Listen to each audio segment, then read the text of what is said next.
The Blast from Our Past Network.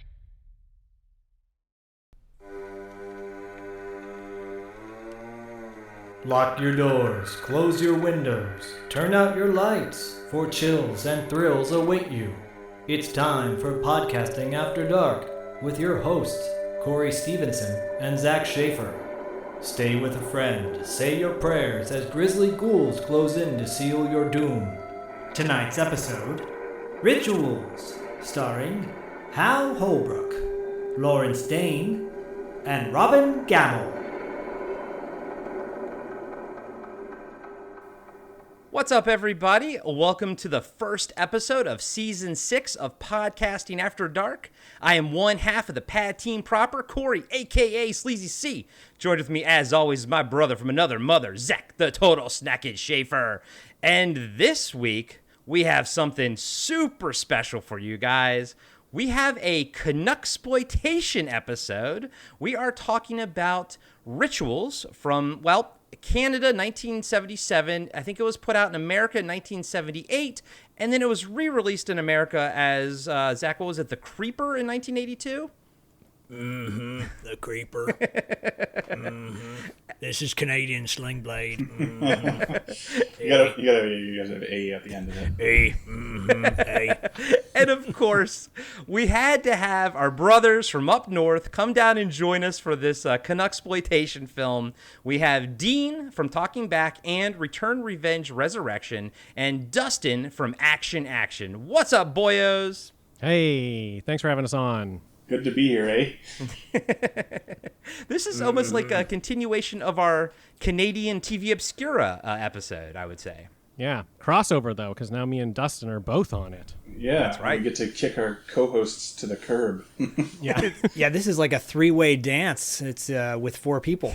Those filthy co-hosts. I think that makes sense. Before we kind of get into everything, let's everybody know, what your all's podcasts are about. Dustin, what is Action all about? Well, as you might imagine from our very direct title, we cover action films. We review a different action movie every other week now at this point. And we rank it on a great big list that we've been creating over time. Rank it against the other movies we've been watching and find where it lives on our list. And yeah, that's what we're doing over there. And we're in all the expected places where you get your podcasts, and we're on Instagram, of course, and Letterboxd. We killed our Patreon. Everything's free now. All our old episodes are up on Patreon. So now, where can people find this infamous list? The list does live on our Letterboxd account, the Action. So it's on there. I think we probably need to update it a little bit. It's probably a little bit behind. We get lost on that sometimes, but yeah, if you want to check out the entire giant list, that's where it's living. That list is most impressive. I love it. Impressive. Most impressive. Exactly. Most impressive. And Dean, I know you're a fan of Letterboxd, but let us know, what about Talking Back? Yeah, Talking Back is me and my brother Tim.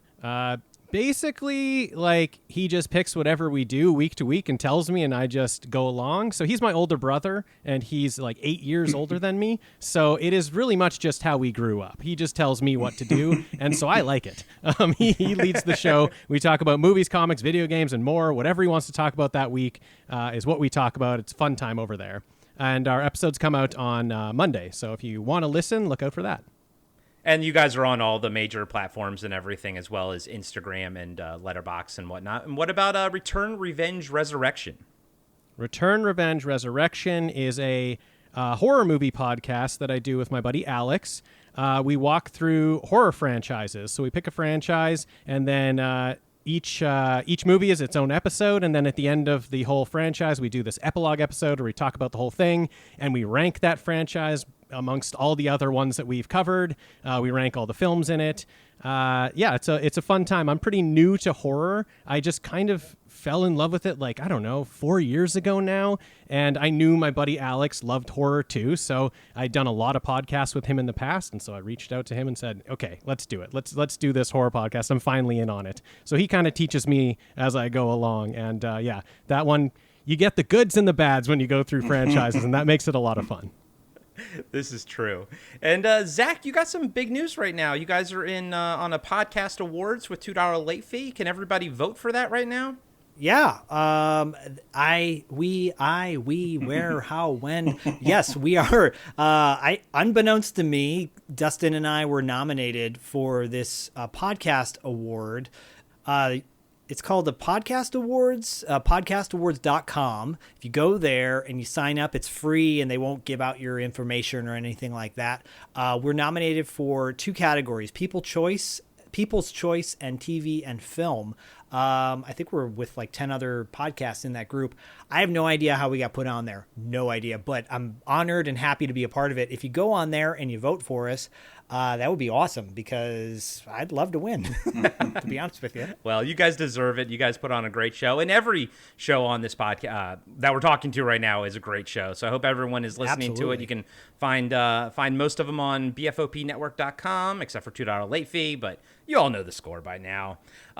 Zach, even though I'm show running this is actually your pick. Zach and I behind the scenes, we swapped show running, and he's going to do 80s Kids Unite for me on Tuesday when we record that. So I said I'll show run this. But this was actually your pick for the month. So what is your familiarity with rituals? Why did you choose this? Why did you do this to us? This feel good movie. So first of all, happy 6th year, 666, Sign of the Beast, season 666. Hell yeah. I'm so excited to kick off this season with something exploitative. I want to get back to my exploitation roots and something a little dirty and grimy. And I love backdoor filth movies. I love backdoor adventures. It sounds really terrible. Backwoods. Sleazy Z is coming. Backwoods, the term we're looking for. It's because we were talking about Maxine so much before. Yeah, right. Before we went on the air, we were talking about Maxine, and there you go. We're already canceled. 5 minutes How's in. your neighbor? Let's say hello to your stranger neighbor for me. Anyways, I had been wanting to do rituals for quite some time now. It had been on my short list of like backwoods exploitation films. I love Deliverance. It's one of my all-time favorite movies. It's in my top 20. And I think that movie is very much a horror film, in the same way that Wrong Turn became, the horror, quote unquote, horror equivalent of Deliverance in the modern era. But Deliverance is a horror film. It deals with horrors of life, basically. And this is a lesser known film, dare I say an unknown film to most people. And I wanted to tie in Canada in some way as well. And our brothers from the northern border wanted to get these guys on and talk about it. And we also wanted to do something that kind of broke the format of our show. Not that we're going to do this on a regular basis, but just something different. So, having our boyos on to talk about this grimy film was very appealing to me. And it was just fitting that it turned out to be the season 6 premiere. Also, the fact that it's a summer film. Yeah, so that's there true. You go. Yeah, Dean, had you ever heard of this? And were you able to find it easily, like on YouTube or something? I was able to find it easily. I was hoping you just asked me if I've ever seen it, but you did ask me if I've ever heard of it, and I'm not going to lie, I had never heard of this movie before. And so I was, but I'm totally on board. Definitely want to watch something Canadian horror from the 70s. Like that all sounds perfect to me. So it was easy to find, and it was a good time watching. Well, I wouldn't say it was a good time watching. It's always an asterisk with that. Well, I mean, Dean, I'm right there with you, buddy. Until Zach put this one out there, I had never even heard of it either. Now, I assume that's not the case for Dustin, because Dustin, his wealth of knowledge is, I'd say him and Zach are pretty damn on par. Have you ever seen it before, Dustin? I had seen it before, but only a few years ago, and before that, I also was not aware of it. I can't remember how I came across it. Probably just reading internet lists of horror movies. Always trying to find something that you just haven't heard of before, some kind of hidden gem. And I did watch it a few years ago for the first time, and really liked it. And spoiler alert, might have liked it even more this time. So. Oh. Nice. Yeah, I'm not going to lie. I watched it twice, and I definitely liked it a bit more the second time. Dean, what about you? Did you dig it? Yeah, I dug it for sure. I'm into stuff backwoods. my favorite Back types doors? of like Back back door? doors. I'm really into back doors and backwoods.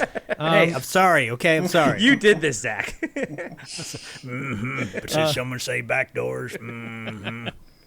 Yeah, I just those types of movies. The movies that I really like that are like horror movies are the ones that like present things that I'm very afraid of, and things that I'm very afraid of are just being alone in the woods. Like that absolutely terrifies me. So I love to watch that. I love to watch it on screen because I get really sucked in and I get really connected to this would be the worst thing ever. This is why I don't go camping. Like I just, Right.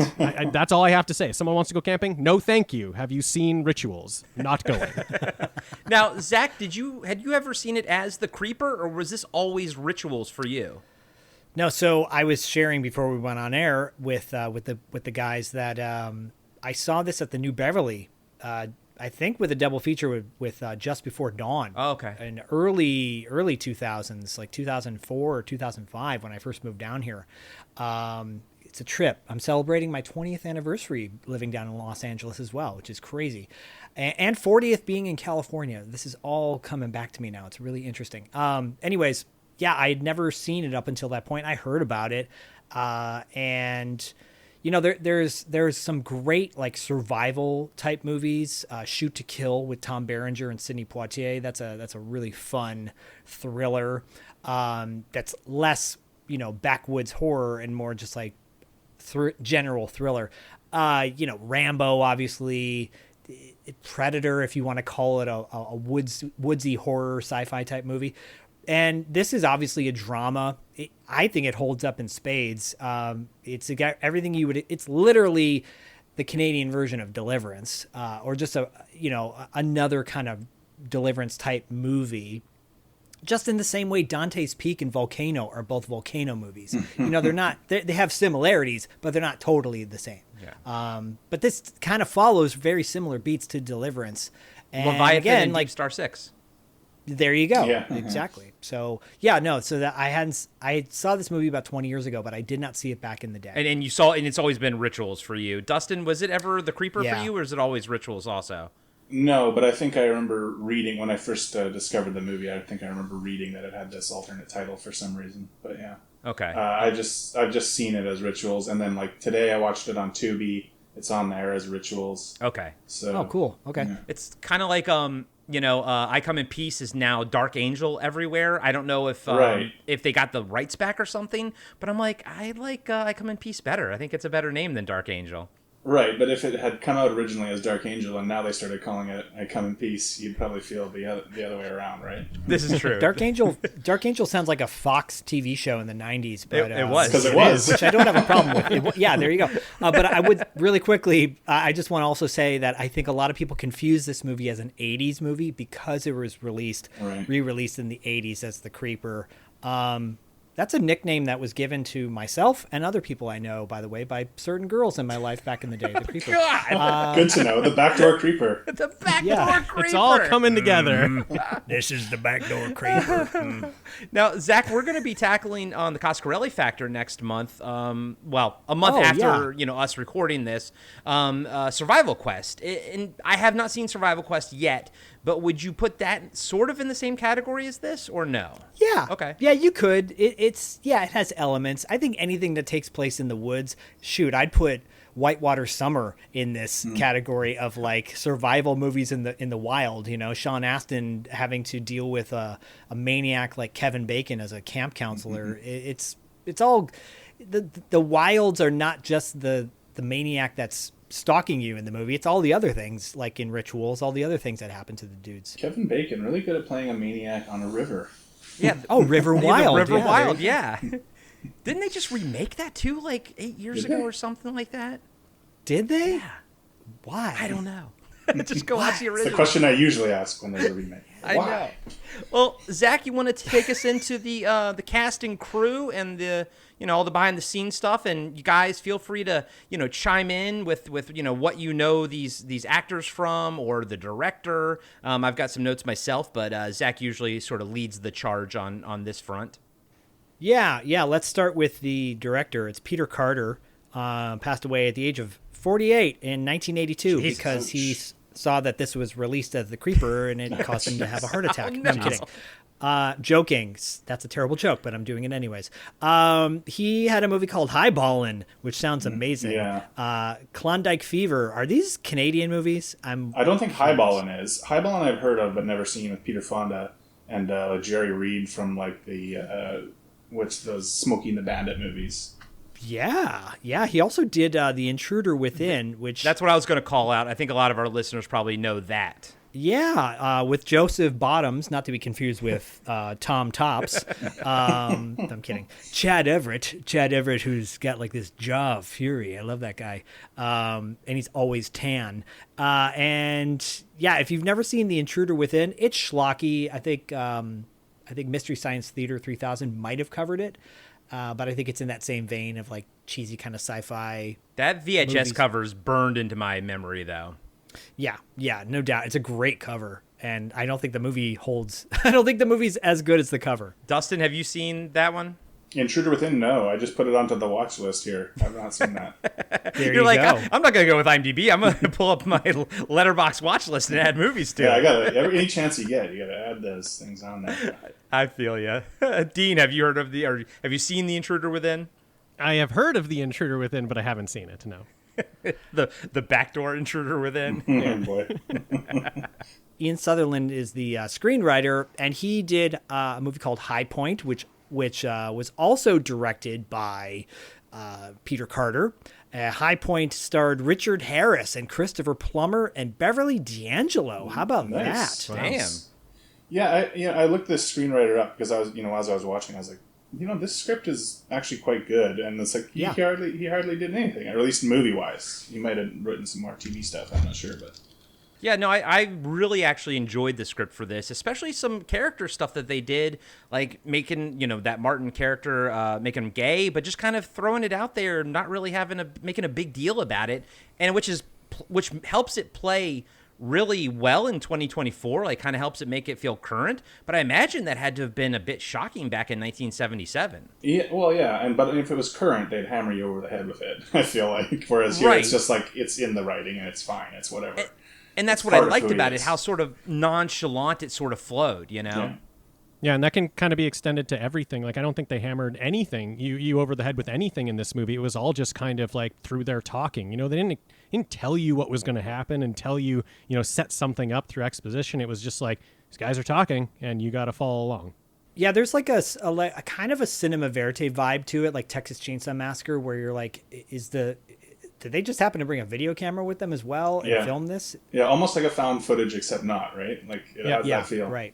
Well, I'm glad you bring that up now because I was going to kind of save this for later, but this movie was filmed in continuity. So they filmed it from the beginning to the end in that order. And when they were like filming the scene, like where they were all sort of walking through the swamp and everything, and you saw like Lawrence Dane like sort of fall in the water, that was real. And his reaction, that was really him as as the person, the actor, not, the character. And they kind of did a lot of those in just like one take. And they were like, well, we're using this, and then I like that. I think that adds to what you're saying, Dustin and Zach. It feels like a cinema verite kind of found footage sort of thing. Yeah, I love that. I think it made me kind of want to go back and watch Blair Witch Project again. Yeah, I thought about that as well, for sure. But getting into the cast... Sorry. I do want to call out the editor only for the fact, George Appleby, only for the fact that he edited 3 episodes of Mantis, a show that we covered on TV Obscura. Oh, yeah, baby. Cool. And the fact that I'm like calling that out means that I haven't seen any or heard of anything else that he edited. And going back to your earlier comment, too, about filming this in, succession, one after the other, it makes sense because maybe they were like, okay, we're done. I'm not doing that again. Yeah, right. I'm not going back. Can we not? Can we just be done with this movie? You get more footage of crossing the river? No. Right. Fun fact, the traps in the river were not put there by the filmmakers. I'm kidding. That's probably not the case. So Hal Holbrook is the star, and I think a lot of people will know and love him from our genre fans, Creepshow, The Fog, All the President's Men. He plays Deep Throat in that. He's in a really dark film called Natural Enemies, which I highly recommend. It was directed by Jeff Canoe, who is the director of Revenge of the Nerds. I interviewed Jeff Canoe a couple of years ago on $2 late fee. He was very proud of that film. That's probably one of his highest achievements as far as he's concerned. If you've never seen Natural Enemies, seek that one out. Dean, are you? Apparently, it's already. Of... Sorry, go ahead. No, go. You go, Dustin, and I'll go with Dean next. I was just going to say I looked up Natural Enemies to add it to my watch list as I do, and it's already on my watch list. So apparently, I've Nice. already added that at some point. It just got released through Vinegar Syndrome's sister company F whatever they're FBE or FIAE or whatever they're called. I think. Dean, I know you did a pseudo John Carpenter The Apocalypse trilogy, and on Return, Revenge, Resurrection, where you go through entire franchises, but occasionally you'll branch off and do these pseudo franchises. These movies have these sort of interesting connectability to them. Has The Fog come across your desk yet? Yeah, I love The Fog. I love everything John Carpenter. Probably my favorite director. So I just absolutely love his movies. And on our show, there's a drinking game. You take a shot every time I mention that I play trivia. So here we go. If you want to play along, here it comes. But I play a lot of movie trivia, and you kind of pick strengths for the league I play in, and you play those against your opponents. And so one of my strengths that I've picked is John Carpenter. So I've watched all the movies many times, multiple times. I try to learn all the deep cut knowledge of what I should know. And every time I watch The Fog, every time it's okay, it's time to re-up on The Fog and learn everything again. I love it even more. I love The Fog. I love Holbrook in The Fog. Great movie. Fog rolled in. And isn't it nice that they've never remade it? There's no remake that exists of that movie. It's great. Yeah, it's awesome. Yeah. Oh, yeah. One of the best things about it. Just wait for the Ghost of Mars remake. Good Lord. Seriously, though, that Fog remake is trash. Yeah, the Fog remake is trash. I kind of like Ghost of Mars. That's how much I love John Carpenter. I kind of like the Ghost of Mars. I kind of like The Ward. I watched them in the last year. I've probably watched them both 3 times, and that's just because I like them. Which is Zach weird. and I, when we did the Carpenter Factor, we were a bit shocked. We kind of really enjoyed The Ward. Yeah, I like it's not even Confession. bottom 3 for me. Confession: I've never seen The Ward. I just haven't been able to make myself watch it yet, but I guess I got to do it at some point. You don't need to. Here's the thing. We enjoyed it, but we had to watch it. I still wouldn't recommend anyone actually seeing it. True. True. Okay, all right, I'll take that Dustin's into this is a weird consideration. Yeah. I mean, let's be honest. I'm going to watch it at some point. I know. Right. Lawrence Dane plays asshole. No, he plays Mitzi. Mitzi. And It's like a dog Lawrence, name. I know. Right? Yeah, exactly. Come on, Mitzi. Come on, boy. I think our listeners will know him from Scanners. Yep, we and covered Happy that. Birthday to Me. Yep. Fine And Canadian films. Yes, and Heavenly Bodies, which I believe might be a Canadian film as well. He directed that. Oh, he did? Yeah, that was him Wow. directing it. That's- wow. Zach sent me it's Scorpion Releasing, right? Is that who put the Blu-ray out for Rituals? Yes. Yeah, so I watched the Lawrence Dane interview, which was 20 minutes long. He only talks about Rituals for 10 minutes, and then the other half is him just talking about sort of filmography. And that movie, Heavenly Bodies, was a Playboy movie, but it Adding was to the watch list. Yeah, I know. I put it on mine too. But it was supposed to only, I think, come out on the Playboy channel, but then they released it as a movie. And so he was it was one of those things where he wished they'd sort of locked in what it was going to be for, and maybe he would have done things differently. But he said he took it because it allowed him to write it and direct it. As well. But Lawrence Dane is also a producer on this film, on Rituals, and he picked the Mitzi role for himself. Because he's an asshole. No, He does a great job. Sadly, he passed away in 2022 at the age of 84.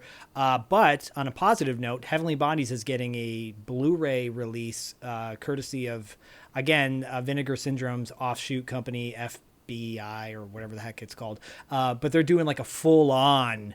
When they announced that they were releasing it, people lost their minds as far as the comments were concerned. Oh my God, this is the best movie. I'm is it the best movie? Or you just remember that poster, which is maybe the best poster of the 80s? It's pretty good. Damn good one. It's pretty good. Pretty.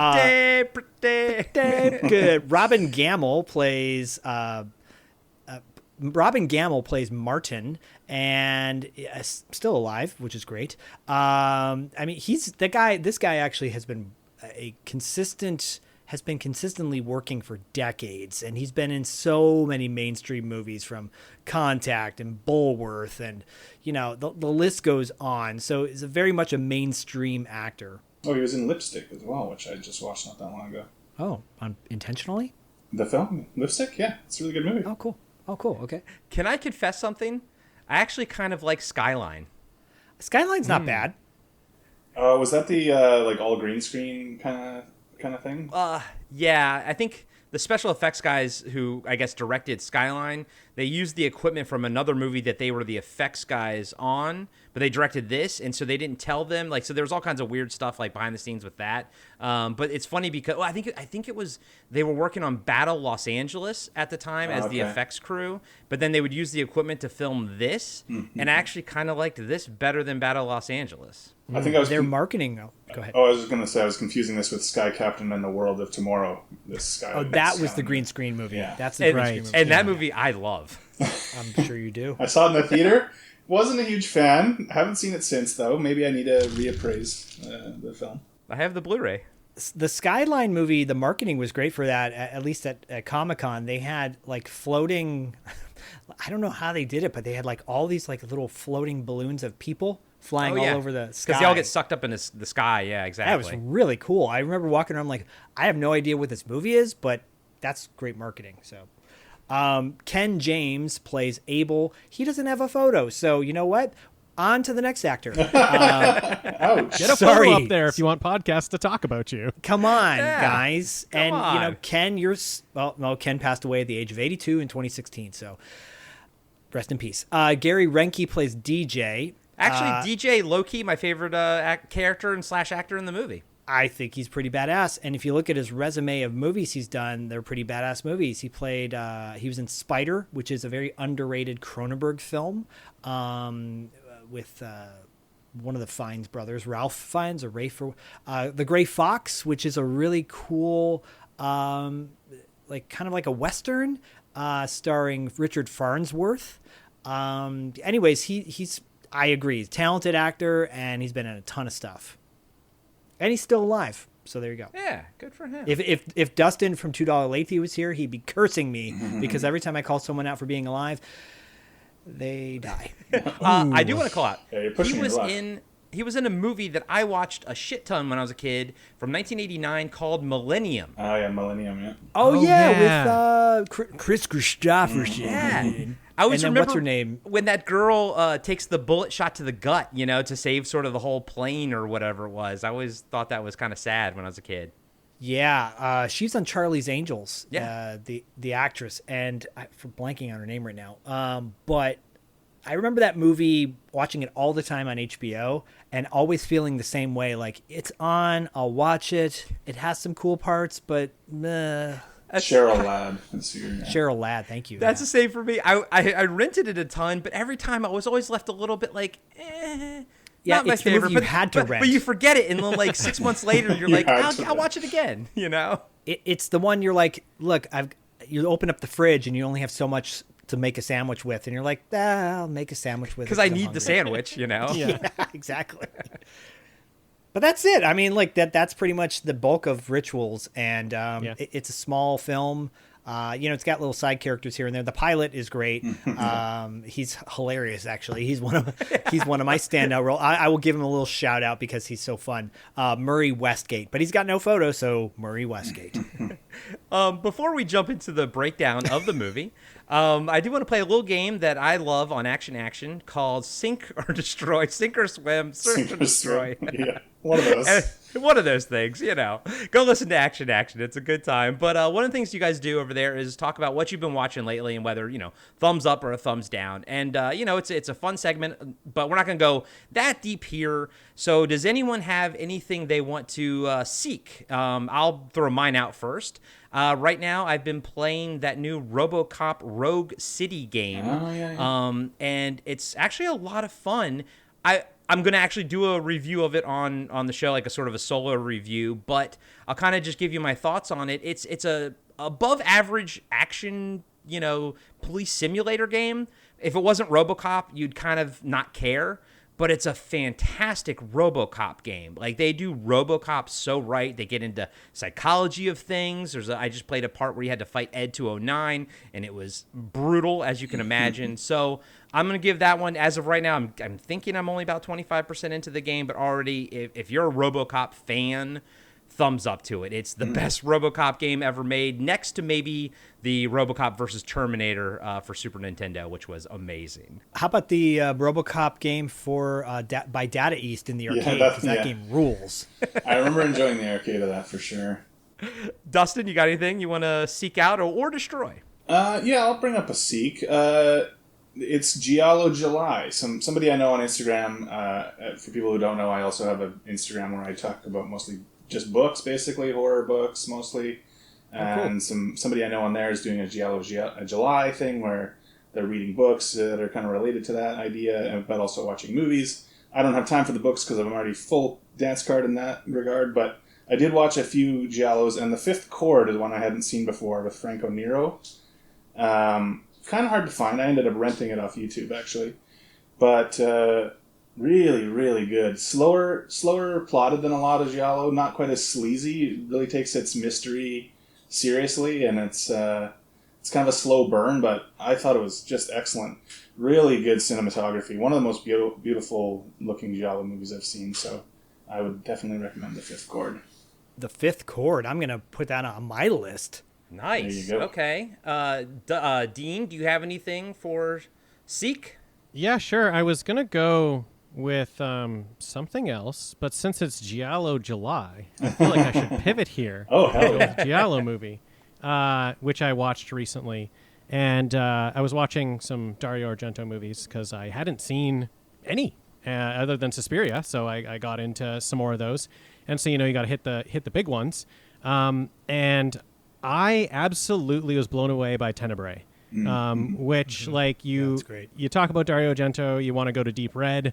I would say go to Tenebrae. I love Tenebrae so much. Yeah, same. Me too. Such a great movie. Such a great murder mystery going on with the with all the great kills, the great Giallo kills. It's just a fantastic movie that I absolutely loved the entire time. So that's who if someone wants to watch Giallo, that's where I'm sending them.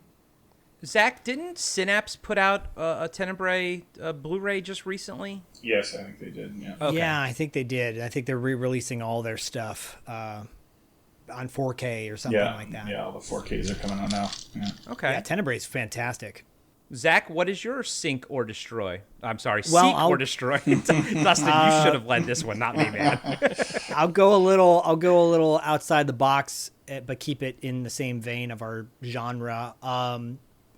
I read to my son every night, and we read chapter books, and I've been reading the Wild Robot series, and we just finished that up, and he loves that. There's a movie coming out in September I think everyone's going to really enjoy. So we started a new chapter book called Monster Club.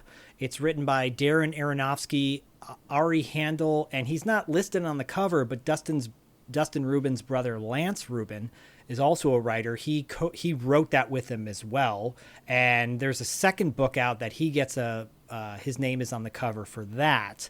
And Monster Club is it's a 10 and up story about a kid who's got a group of friends, and they draw monsters together, and they get like a weekly Monster Club group, and they battle their drawings against each other. And the main character, his father owns an amusement park on Coney Island, and takes place in near Coney Island, and kind of mystery ensues with like an ancient tattoo ink that brings the monsters to life. Cool. And it's really well written. It's accessible, I think, for adults to read, but it's great for like tweeners because the lingo is really funny, and the characters are really well, fleshed out, and the monsters are all original monsters. It's not like a ripoff of anything. Okay. So Okay. Monster Club is super cool. There's a second book out that just came out recently, but started reading it, and I think after the second chapter, Bodhi was like, "This is really good. Let's keep going." So Nice. Monster Club. Okay. All right. Well, if you like that segment, whatever I called it, you can find it We're over gonna at steal it. Action No, I'm Action. kidding. Yeah, we're stealing it, and no, I'm kidding. Feel free. Make our podcast 8 hours long. Exactly. So, all right, guys and gals. Well, let's jump into, like Zach mentioned, we're going to do something a little bit different. It's not going to be a full breakdown. It's going to be sort of a pseudo halfway breakdown. But everyone here is going to chime in whenever they, feel like interjecting something. But it should be a good time, and we hope everyone likes it. But let's roll the trailer.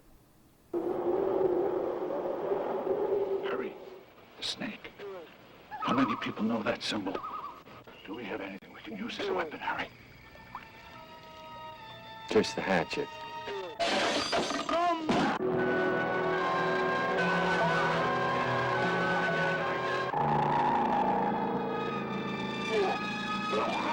Why?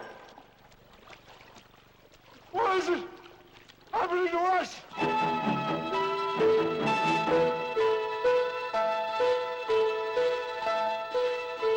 What are we going to do, Harry? Kill him. Kill him now! Ah! Come on! Come on! Come on! Come on! Ritual. Rituals, 1977. I guess that's what we're calling it. That's when it came out in Canada. 5 surgeons, all former medical school cohorts, go on a week-long retreat deep in the wilderness of northern Ontario. Among them are Harry, a stalwart neurologist, Mitzi, a general surgeon, Martin, who has left his surgical career behind and now works as a general practitioner, Martin's brother and surgeon DJ, and the lovable Abel.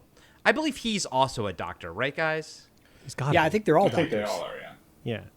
Doctor. Where the hell's the records room? Now you're combining Chevy Chase movies. Who cares? You're right. After being dropped off by a water plane, the men hike into the woods and build a campfire on a lake. As the night goes on, they begin to drink and bicker among themselves about whose field is more intellectually demanding. The following morning, they find that each of their boots have been stolen.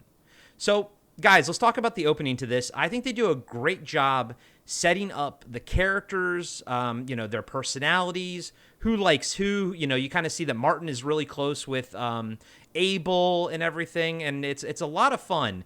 Dean, what are your thoughts on this sort of opening chunk? Yeah, I really like how it opens. I like that it just kind of opens on them having a conversation and a conversation about ethics, a conversation about different types of procedures. And I'm thinking, where's it going? I kind of start to get ahead of movies sometimes, and I need to slow down and just watch the movie. But at points where they're talking about, who wouldn't want a bigger dick? I'm like, oh, okay, they're going to go in the woods. They're going to go in the woods and try to find something that can make a bigger dick pill. That's what they're doing. But then I find out that they're Horny just goat weed.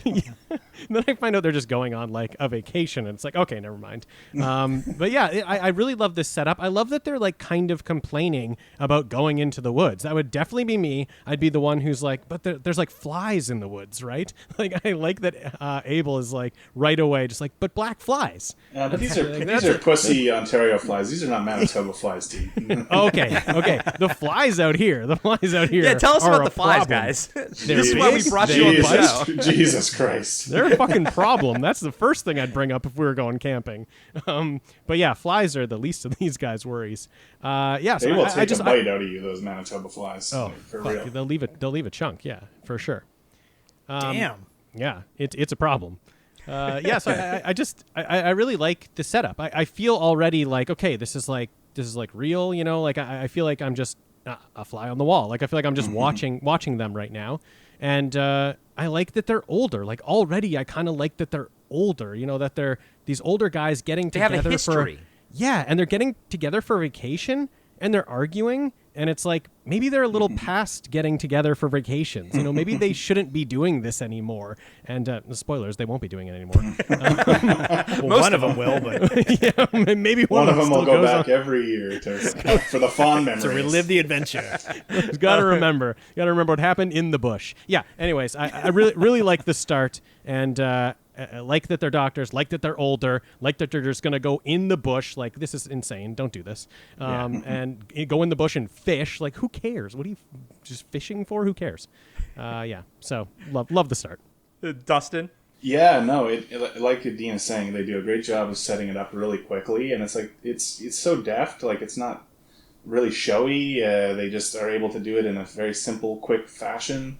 You get a good idea of who everybody is, where they stand on certain things, who's kind of got angst with each other, and all that. And yeah, I to reiterate, I like this idea that they're a little older. Like, okay, let's first of all remember that it's the 70s, so everyone looks 20 years older than they they're actually like 25 in this movie. Like one of them guys, like one of them says he's 38, and I was like, "Fuck, really?" Yeah, that's my exact age. I'm 38, and I'm like, oh man. I mean, I think I'm the youngest on this podcast. He looks twice as old as you. Yeah, exactly. I'm 48, and he looks twice as old as you. Yeah. He doesn't put a mask on like I do. No. But I do like it. They're a bit older. They're not like, if they made this movie, if they remade it as they remake everything right now, they would cast a bunch of like 25-year-old model type, people in these roles. Yeah, Zac Efron would be in it. Yeah, well, pre-surgery, face surgery, Efron maybe. Right. Yeah, but... Oh, I, quote, broke my jaw, end quote. Right. Right. Yeah, it would just be very different. It would be so different, right? You wouldn't have any of this grit. And it's more interesting to see these guys at this age because it's not something you see a lot of. So, yeah. But, yeah, the opening pulled me in right away for sure. And they kind of mentioned the title Rituals has twofold meaning. One, it's their ritual every year to go and do this vacation. And then it'll be another ritual later, on the other end of things, the creeper end of things. Zach, any thoughts on the pilot? Yeah, it looks like someone tried to pull his asshole through his armpit. I love that line. That was great. Use that What? on someone. No. I'm like, whoa, ouch. Have you guys seen In a Violent Nature? Yeah. I have not, but I have seen the kill you're talking about. So Yes, no, there you go.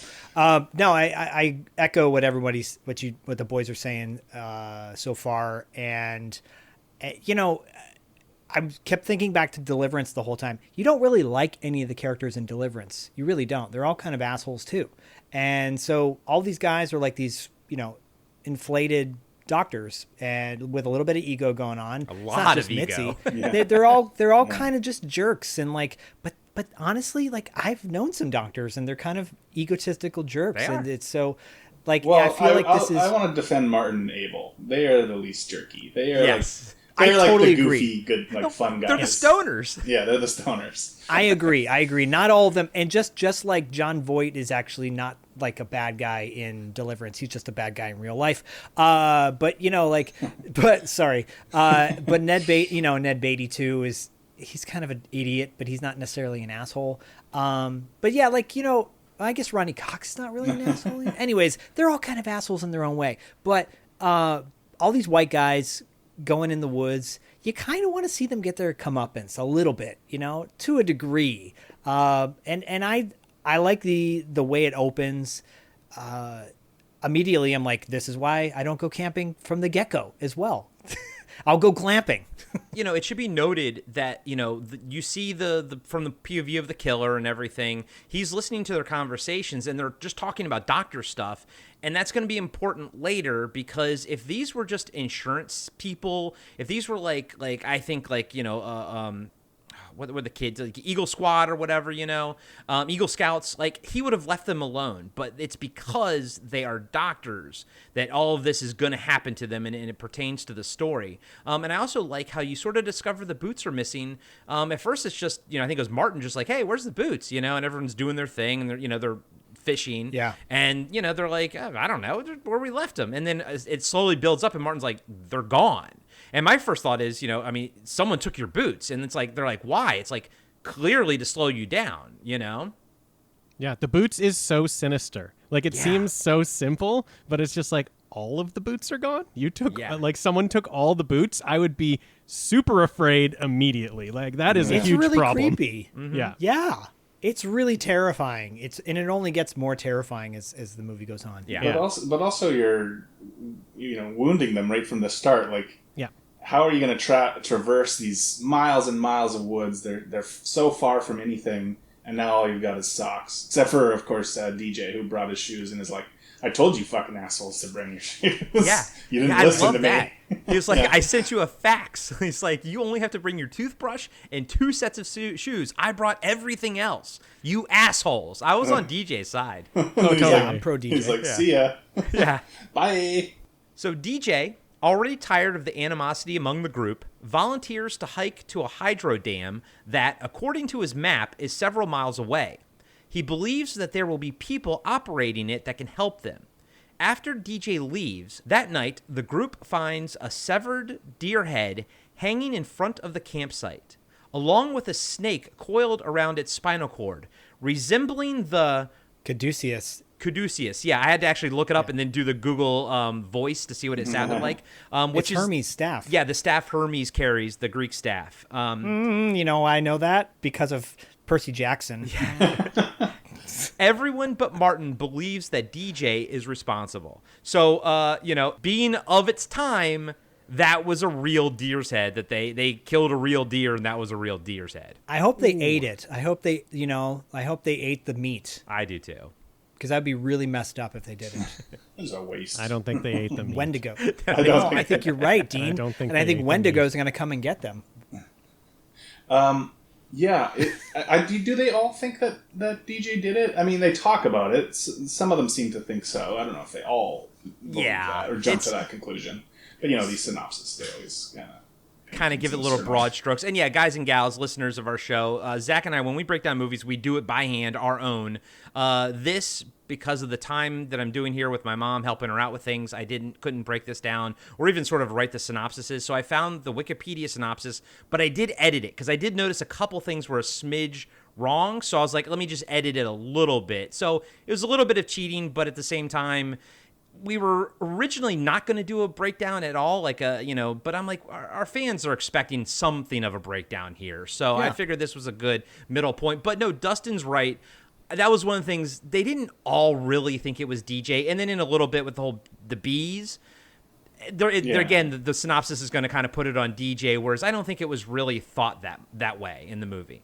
Yeah, his name does come up in both situations. Yeah, like they consider it. Yeah, Possibility.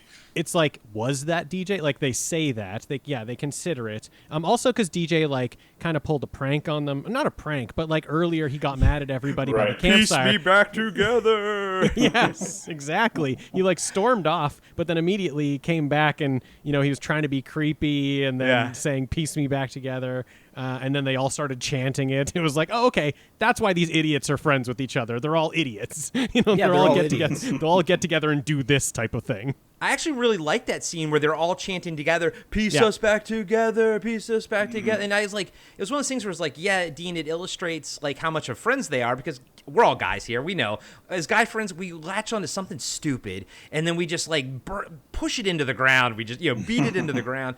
But it's also Like Fletch. Backdoor.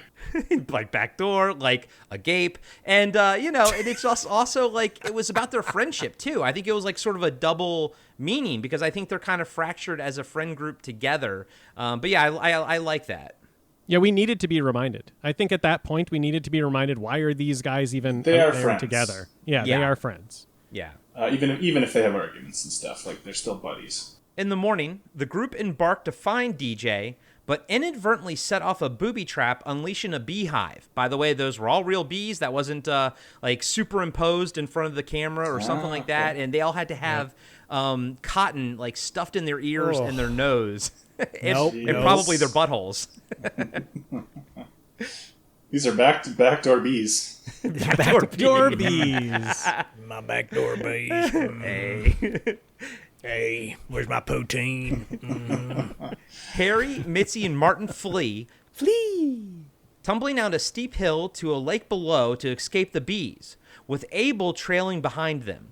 From the water, Martin briefly glimpses a shadowy figure throwing Abel over the steep incline, causing him to break his neck, killing him.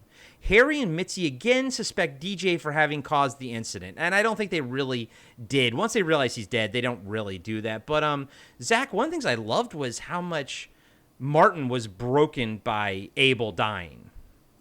Yeah. I mean, he's the heart of the film, right? So it's a really terrifying scene. The bees coming out is, I mean, speaking from someone who has been in an incident where someone broke open a hornet's nest and 30 hornets were chasing myself and the kids I was watching. That I was a camp counselor and we chased us into a house and I had to kill all these hornets. It's a long story. If you want to know more about that story, subscribe to our Patreon and listen to Wrap Up After Dark, and I will tell the full story about the time 30 plus hornets attacked myself and campers when I was running a camp back in the day. It's pretty terrifying stuff, actually.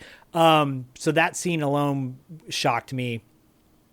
But like, my only complaint was like where they're like, DJ did this, or they were like, super accusatory of DJ. I'm like, I get it. They think they're alone in the woods. There's nobody else around, so they suspect their friend. But like, I don't think their friend, like that to me was like, there's no way your friend would have accidentally killed your friend by pulling this prank on you guys. Like it's pretty dark and devious to go there. Yeah. To me, the order of events were that Martin, like, who is DJ's brother, looked up and saw someone and said, like, DJ? Like, he was thinking, is this DJ? And then by the time they were down at the bottom of the hill and Abel was dead, everyone was, like, now asking him, was saying, was that DJ? Like, you said DJ. Like, was it why him? Did you say DJ? Exactly. True, Why would you say that? And that's when Martin was like, no, it wasn't him. It wasn't him. And at that point, Martin can't believe it's him, right? It's his brother. He can't think now that we're at this point, that couldn't have been DJ. So he was really defending him. So I did like how it kind of unraveled where some of the friends are like, well, we got to blame, whose fault is this? We got to blame someone. Blame somebody. Yeah. And Martin, and Martin had said DJ, just thinking it might be him at the top of the hill. I mean, it's also one of those classic situations where people are put into this crazy scenario, and then, you start to see how do these humans react to this thing, and what ways do they change, for the better or for the worse, mostly for the worse, as it proceeds. So yeah, like, they're suspicious because, like, what the fuck is happening? Who's doing this to us? Who else is out in the middle of fucking nowhere here with us, and that would want to do this? But and because I think it's because DJ plays that prank on them, so then they have to wonder, they plant the seed. Would he do this? Right. But I don't think they're like, when they think about it, I think they're like, no, like, it's not, it can't be him. But yeah, so I don't know. It's interesting to just watch how each guy sort of reacts to this, and they all take it in a different way. Yeah, and they all take a lot of different things throughout the movie in different ways, because here in this moment, with Abel being dead, Harry is like, he's dead. Let's go. Like, what? So, like, we don't need to say any words. He's very what are we practical. Gonna say? Yeah, he's dead, and that's not going to be the way he thinks. With someone else later in the movie. But right here in this moment, he's dead. Let's go. Let's get out of here. Where Martin is very broken up over this. I think Martin even calls him like a boob. He calls Abel a boob, and like, it's just so endearing. Boob, yeah. Yeah, he's a good-hearted He's a boob. Gentle boob. Gentle Such a gentle boob. He's a gentle boob. It just like I want to get that on a T-shirt. it warmed my heart. Like, it was such a funny thing, but I was like, that's such a specific thing to say about this guy that you're so broken up is dead. He was a gentle boob. He was a boob. You gentle, he was a gentle boob. Yeah, I mean, as much as I love DJ, he was probably my favorite, and he had least screen time in the movie. He was probably my favorite. Martin was my second favorite. It's funny because Hal Holbrook is freaking awesome. Lawrence Dane is always awesome. Yeah. But like, for some reason in this movie, I really liked Martin. I thought he was great, but at some point he's going to stop talking, though. Yeah. Not dead, but stop talking. Right. Yes. Dustin, did you have anything to add? Well, I was just going to say, the other thing, in addition to what I think is pretty sharp writing, is the performances by these guys. That you buy into these guys, and like little things like saying, he was such a gentle boob, it just adds a little bit of color to everything, fleshes these guys out, makes them feel like real people that this is happening to. And when they're going through the more traumatic moments, like, yeah, I buy all this stuff. Like, it's a naturalistic setting, but they're giving very natural performances too that really work, I think. Yeah, I agree. The three men push onward, stopping along a river at dusk, exhausted. As Mitzi explores upstream, Harry and Martin have a brief conversation in which Martin confesses to Harry that he never wishes to pursue surgery again. He also reveals details about his alcoholism as well as his failed relationship with a former boyfriend.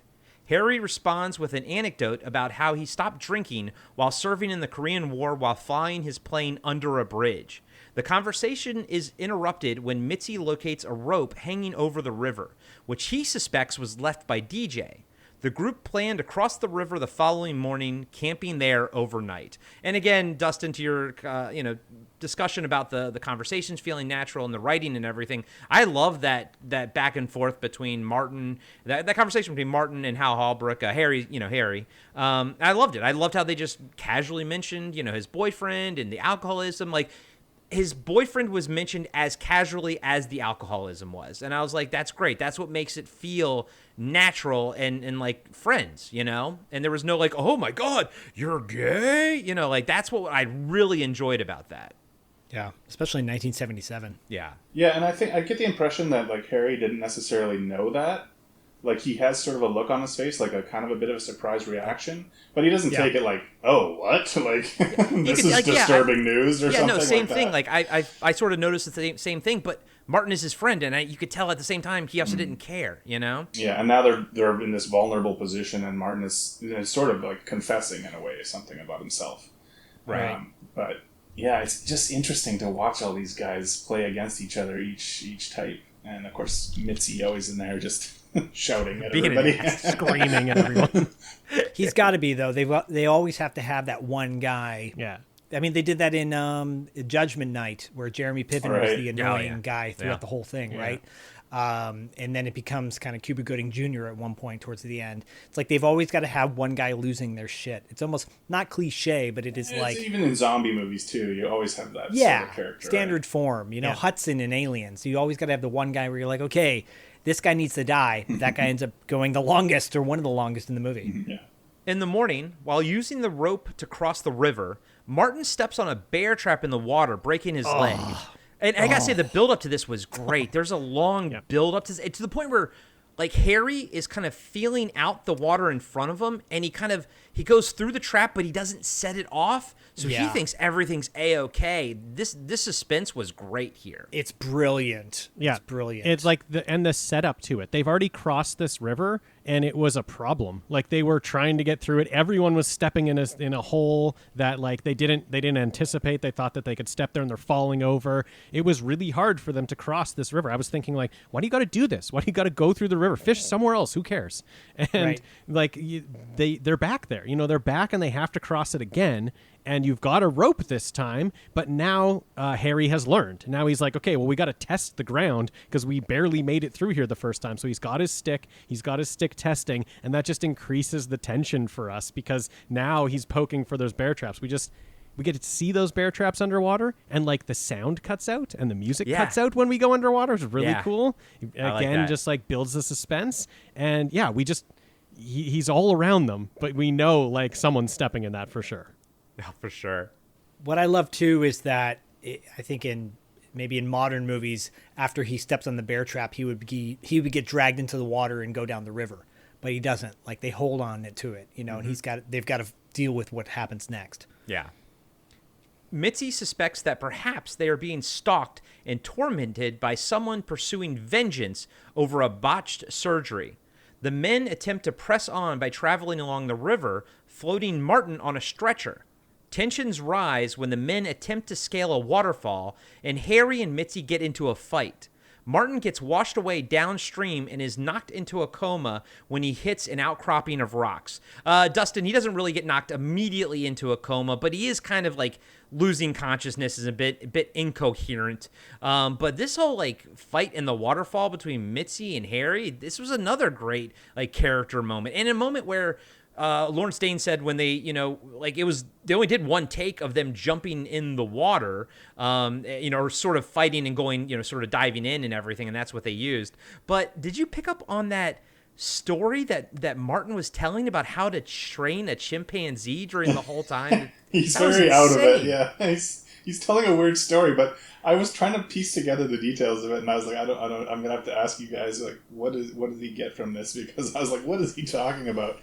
But I do like that moment right before the fighting, too. It's an interesting conversation they're having about, like, okay, is somebody targeting one of us specifically for some sort of, like, medical malpractice, mistake, error thing that we've done in the past? Like, what did you do to somebody? Like, did you fuck up an operation and somebody died on the table? I was like, oh, man, doctors. And then they're like, yeah, like, well, all of us have done that at some point. Like, we've all killed someone at some point, which I guess, That's just bound to happen if you're a doctor. But well, a certain kind of doctor anyway. According to Grey's Anatomy, I know that. Yes. Dr. Nick. Yeah. But yeah, all that feels real too. Like, you're like, oh, why would you fight when your buddy is in the river on the thing? But it's like, they play the notes correctly for it's like, okay, you're under an extreme amount of stress. They're saying the wrong things to each other to push each other's buttons and just like piss each other off and get to that moment. But did anyone understand the story that he's telling? Nope. Not really. It's about training a chimpanzee by breaking a dog's legs or something like that. I was like, what is happening here? Yeah, and I'm like, what? Thank God we don't live in that era anymore. I mean, maybe it's not supposed to make any sense. He's so out of it. He's just like gibberish. Yeah. This scene is the tension's high, and like Dustin was saying, we could be yelling at the screen like, why are you even fighting? Like, we could be questioning, why are you fighting? But we're not, because it's so well written that we understand this fight. We understand it. What we're yelling at the screen is like, not now. Like, don't put it aside now. Don't do it. Your buddy's there. He's going down this river. I know it's happening. And then soon we're like yelling, Martin, go after Martin. Stop it. Like, I know he's going down this river because of your fight. Focus on what you have to do here. And of course, that's the point we get to. So it's like this tension building that's happening here while they're fighting. So it's a great character moment for them two fighting. Also, I'm screaming, stop it. And Martin ends up going down that river. And Kevin Bacon wasn't even there. No, wasn't even there. Can't even blame it on Kevin Bacon. I think Kevin Bacon at one point was the guy in the stretcher in Whitewater Summer with his busted leg, but and also again, like, I think in modern movies maybe they would let him travel down the river and like they wouldn't get him in time. Yeah. But the fact that they do, and now he's basically a walking corpse, or not a walking corpse, like a dragged corpse, corpse, and it's only going to get worse. Like, he's even more. This of a movie burden, really goes dark and it really goes dirty and just to the point where you're like, oh my God, these guys are literally being put through hell. Yeah. The next day, Harry and Mitzi leave Martin in his stretcher while they explore a path through the woods. Upon returning to their unconscious friend, they find someone has placed an army medal around Martin's neck, leading Harry to believe their stalker is a veteran. After carrying Martin up a mountain, the men stopped to sleep overnight on one of the peaks. So the one thing I did edit out of this breakdown was they said it was a World War II medal. I take it that, we're going to find out Matthew Crowley. I was thinking more, because of how sort of young he maybe looks, maybe Vietnam? I wasn't thinking World War II at all. I kept thinking about Vietnam, but they do say World War II, that he was a World War II veteran. Yeah. Okay. So was maybe that Jesse's medal and he was just using it? I don't know. The movie has this sort of weird, you're kind of touching on this guy, Matt Crowley, the killer, the creeper, is a World War II vet. Harry was in the Korean War. And this is just after Vietnam, right? And so you kind of getting this whole sense of this post-war thing and what it's done to people in different ways and in the ways that's fucked them up and stuff. But yeah, I was thinking, he must be a Vietnam vet as well, just because of the era, too. But yeah, supposedly, apparently he is a World War II vet, because they do say that in the movie. Okay, all right. Zach? Yeah, I just think that it's, he looked young, but he's not supposed to be young. Okay, all right. How can you tell how young he is? Spoiler, his face is all fucked up. His skin's so soft. It's so soft and it's not porous. Yeah. It's young. It's like the guy from The Burning here. Yeah. Yes. Right. Great movie, by the way. And one thing this breakdown doesn't mention is they're in the what the hell is it called? Cradle of the Moon? Is that what this is? The area that they're supposed to be in, where the moon touched the Earth or something like that. And I thought that was really cool. That little sort of, I guess, folklore that they talk about for a little bit. Yeah, I really liked it because the first time they talk about it, it's ridiculous. It's silly. The moon can't touch the Earth. What are you talking about? But then the two guys that are like getting high at night, they bring it up right away. Like, but like that could have happened, right? I just love that. It's like, this is so real. This would be me right here, just being like, but like, what if it did happen though? What if actually the moon touched the Earth? I loved it. At dawn, Mitzi, who is supposed to be on watch, awakens and finds Abel's severed head on a stake in front of him. An X-ray of a brutal surgery is attached to the pike. Harry tosses Abel's head into the ravine and insists they press on. Mitzi refuses to help Harry carry Martin, insisting their attempt to save him is futile. Harry continues dragging Martin on a stretcher behind him, but eventually collapses from exhaustion. Mitzi reappears and continues to help carry their friend. I mean, all of this from the moment that they wake up, find the head. Yeah. Not the best fake head I've ever seen, but totally passable, totally fine. They do an extreme close-up on it. That's true. But this is when, man, things really start getting super fucking dark. And it's not just... like obviously Abel's head, but like they discover how Harry sees that, like what butcher did this. And the funny thing is, so Mitzi was kind of right. It is a revenge on doctors, but it's not one of like what they did, But Zach, all of this tension was insane here. And it kind of ramps up and never ends at this point as far as tension goes. Yeah, it's really...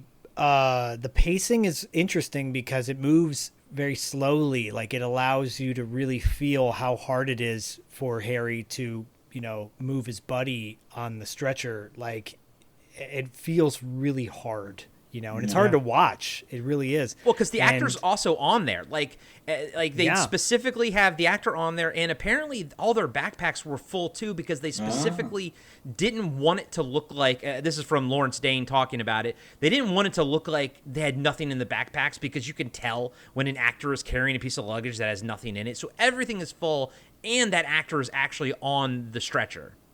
Yeah, I mean it's harsh. So at this point too, like maybe there's a half hour left or 20 minutes or maybe in the movie.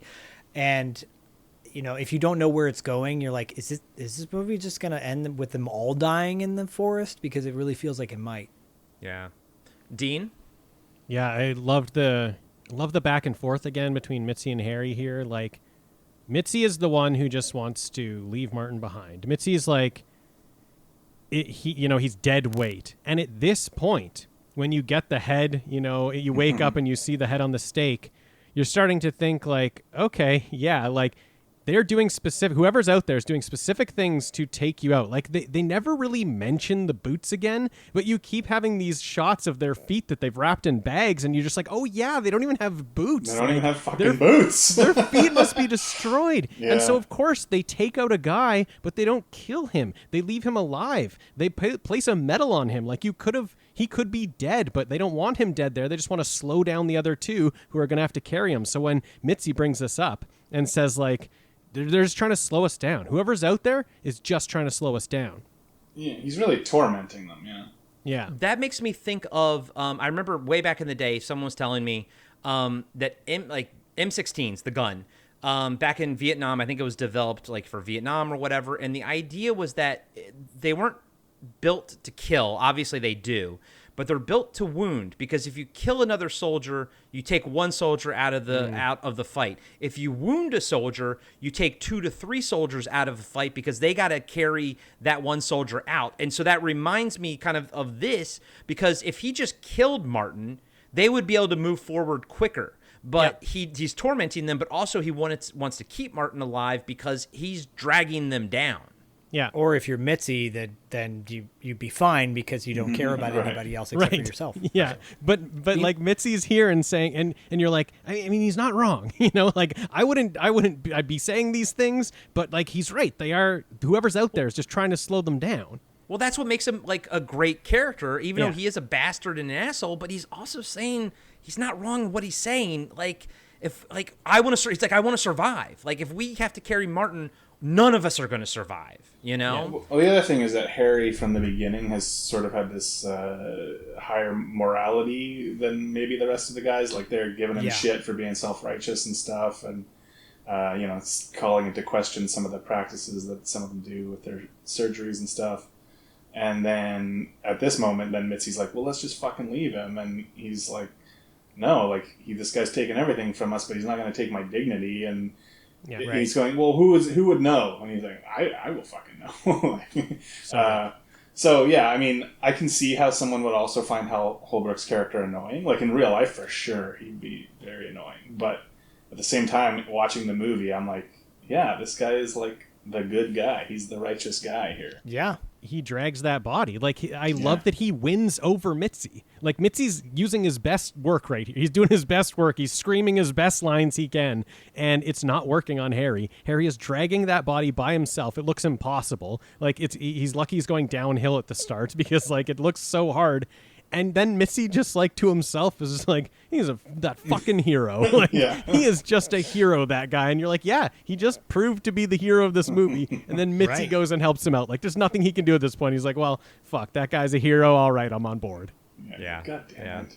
They also keep having this moment, these things where they're bringing up Harry's dad that had passed away, and Harry had sort of cut him off. Abandoned, right? Yeah, cut him off, and it wasn't there for him when he died and all that stuff. So that's something that Mitzi keeps using to sort of poke him and wound him a bit throughout the movie. And he's like, well, what do you want me to fucking do? I made a mistake. I can't go back now, kind of thing. So there's like nice little layers all through here with the characters and stuff. And by the way, they're walking on, they use sleeping bags for around their feet.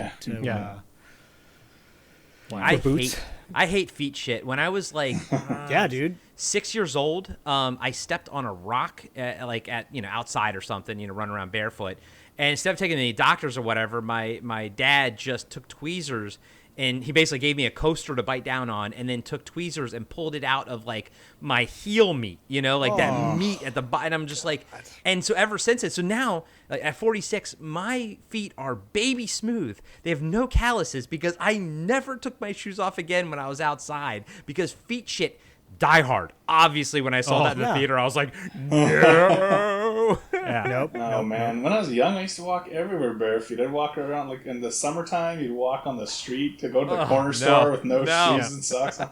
I lived in Hawaii briefly, too, for a few months, and I would just walk everywhere. I'd walk to town with no shoes and socks like a fucking hobbit. I don't know what I was thinking.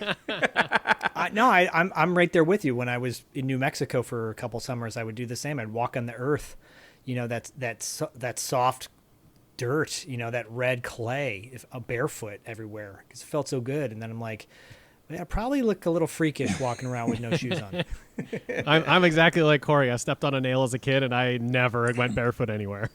Oof. So are we now saying that the two of you would be dead at this point, and probably sure. Dustin and I would be easily hands down. Dean and I would be the first to go.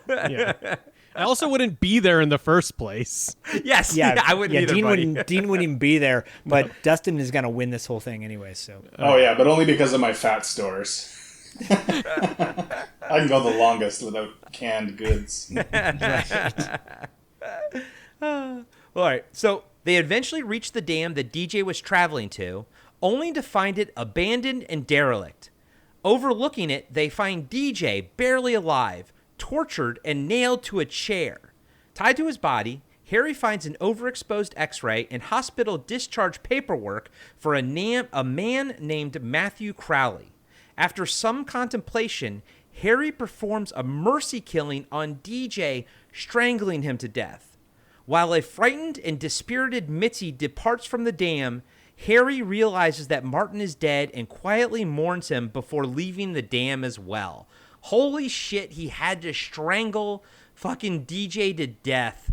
Dustin, thoughts on that? Yeah, well, I mean, first, just when they arrive at the dam, and they're so disheartened because they thought it was going to be manned, there'd be some sort of presence there, and instead it's this, like you said, derelict, abandoned thing, which I thought, man, great location scouting for this thing. Big time. It looks like a real, abandoned dam. I guess it must have been.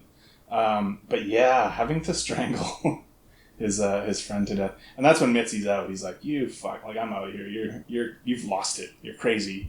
And it's like, "Well, what do you asked? You wanted me to leave the other guy behind dead. Now I'm doing this guy the service of kind of putting him down." But yeah, brutal coming up and finding your buddy. Can you imagine? On this camping trip and like, oh, this has really gone wrong. Should have taken Dean's advice and stayed at home. And the effects are good. Dean, what are your thoughts on this scene? Yeah, the effects are good. It does look it looks pretty brutal. There's some skin hanging off of his face. It looks pretty brutal, pretty awful. You're sad seeing DJ up there, and then his hand drops and moves, and you're like, no, come on, he's not alive. He's not even kind of alive. That's even worse. Yeah, it's awful. He's in such pain. And you get this moment from Harry where, he's been dragging around Martin half the movie, but this is different. This is your friend that is just in pain, and he's at the edge of dying. And, it's about putting him out of his misery. And again, Mitzi is like not on board. Like Mitzi's just never on board with whatever Harry wants to do here. And it would be awful. It would be so awful to have to just choke your friend to put him out of his misery. It's just so heartbreaking. Dean, some might say he's on the edge of tomorrow. Exactly. Yes, exactly. Zach, thoughts on this one? The edge of tomorrow. Yeah, I mean, it's so sad. It's so desperate, and like at this point, hopeless. What's the point? And to see everything abandoned. And I was kind of surprised to see it abandoned. Like, honestly, in 1970s, I was like, oh, I would think that this would still be kind of thriving in the 70s. I would expect it now to be abandoned, but it's brutal. And the guy just sat there suffering for days, cooking, starving. And he when he puts him out of his misery, like, I think, oh, well, maybe he should have done the same thing to Martin too. Yeah. And the Probably thing is, should've. when you think about it, like, Martin dies when his brother dies, essentially. Yeah, basically. Yeah. And I mean, what did they say at one point? He's probably A vegetable. Yeah. toxic shock syndrome or something like yeah. that, and you think about, yeah, like it would have saved Harry a lot more time if he would have just put him out of his misery. So I wouldn't have done that though. I totally would not have done that. You're a fucking hero. Fucking Mitzi over here. Dustin and I are heroes. Dean's at home on his couch watching golf. Hell yeah. And it's cool because you can actually see the killer, like, sort of off in the distance watching them. Yeah. And apparently he was played by second assistant director Michael Zenon. And by the way, he was the first assistant director on Johnny Mnemonic. Oh, wow. Oh, wow, cool. I love how all three of you went, oh, like you care about Johnny Mnemonic. I like Johnny we Mnemonic. do. Yeah, I like it more than the Matrix movies. Holy shit. Well, that's a little. I saw Johnny Mnemonic in the theater. So did I. Cam Sully. Yeah, Cam wants us to review it, but he wants us to specifically review the Japanese unrated cut or something, but we can't find it. We're having a hard time finding it. There's a black and white released version as well, which I've always been interested to see. But that's just a black and white version of the American theatrical cut. Yeah, unfortunately. All right, so now we're into the climax, essentially. The climax.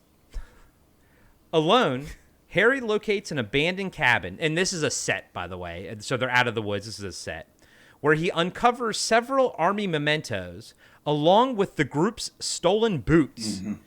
An elderly hermit named Jesse, by the way, the actor who plays Jesse was in an episode of The Littlest Hobo. We covered that on TV Obscura. We sure did. Arrives and attempts to attack Harry, but the neurologist sinks an axe into the man's chest. Harry soon realizes that his attacker is blind and couldn't be the man stalking them. Jesse warns Harry to leave, commenting that his brother Matthew... Huh? I said that's one of those doctor errors that they're Malpractice! Malpractice! Oopsie poopsies. Also, by the way, is this the blind guy from that saved Snake Eyes back in the day when Snake Eyes got the toxic waste on him? Yes. I know what you're talking about. Because he had a big beard, too, and everything. Yes, he did. So Harry soon realizes that his attacker's blind and couldn't be the man stalking them. Jesse warns Harry to leave, commenting that his brother Matthew, a disfigured, brain-damaged war veteran, is dangerous before succumbing to his wounds. So a little fight here, and everything, and you're like, oh no, that's the crazy guy. And he kind of looks like the killer from Mad Men. Yeah, Mad Men, another movie I thought of for sure during this. Dude, Dustin, right when I saw him, I paused the movie and went quickly look to see if he was the guy. He was not. Yeah. And that's why I saw The Littlest Hobo. I was like, Littlest Hobo. Mad Men, Mars. But I like how Jesse wasn't bad. He was, it wasn't him, and you kind of he didn't like curse Harry or anything like that. He kind of understood. But Matthew Crowley kind of reminds me of Victor Crowley from the Hatchet series, so I thought there was some connection there. Hatchet totally was influenced. Right? Yes, for sure. For sure. But Dean, what are your thoughts on this little sort of switcheroo, this bait and switch here? Yeah, I think Jesse is saying no more killing when he's in there and just like waving around his gun I think he has, and I think he's saying no more killing. So I'm just confused about what's going on here. Like what do you mean? Like who what's going on here? And then oh man, after Harry just hits him in the chest with the axe, and then you realize that it's just this guy's just blind and it couldn't have been this guy. Man, Harry's having a bad day. He's having a really bad day.